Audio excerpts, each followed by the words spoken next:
The forceful removal of Democratic California Senator Alex Padilla from a press conference Thursday is part of a growing number of congressional and local leaders who have been publicly handcuffed and in some cases federally charged under the first 5 months of the second Trump administration. Before the incident with Senator Padilla, Democratic Congresswoman LaMonica McIver and Newark, New Jersey Mayor Ras Baraka were arrested following a clash last month at an ICE detention center. Officials later dropped the charges against Baraka, but not McIver. And Milwaukee County Circuit Judge Hannah Dugan was handcuffed and charged for allegedly helping a man evade immigration officials at her courthouse. CBS News Justice correspondent Scott MacFarlane joins us now. Scott, good to see you. So what have you found so far in these actions against officials under the Trump administration? There really is a pattern here forming. There are now 4 public officials who either have been handcuffed, detained, or arrested in the past few weeks, one of whom is going to go back to court in the coming days. Let's start with LaMonica McIver, the New Jersey Democrat who was arrested May 9th, accused of impeding federal immigration agents at the Delaney, Newark, New Jersey immigration facility.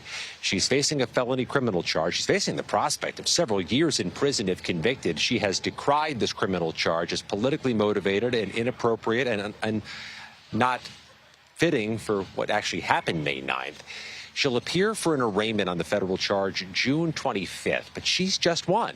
The mayor of Newark, New Jersey, was arrested that same day at that same place. His case has been dismissed. There's Milwaukee local judge Hannah Dugan, also facing a federal criminal charge, accused of rerouting a criminal defendant away from immigration agents who were outside her courtroom earlier this year.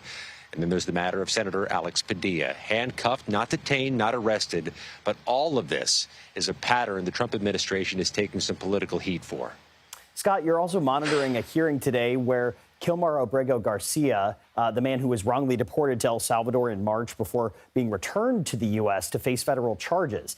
What happened there? This is the criminal case against Abrego Garcia, who the administration acknowledges was mistakenly deported from Maryland to El Salvador March 15th. He's charged by the Department of Justice with allegedly trafficking, smuggling people across the country. He formally pleaded not guilty at an arraignment hearing in Nashville, Tennessee, the U.S. District Court for the Middle District of Tennessee.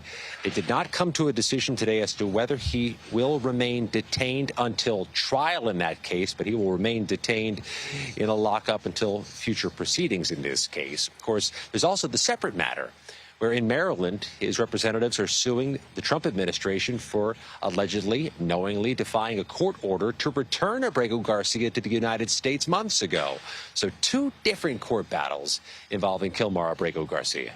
2 different court battles, and we know you're staying on top of it. Scott MacFarlane, thank you for that.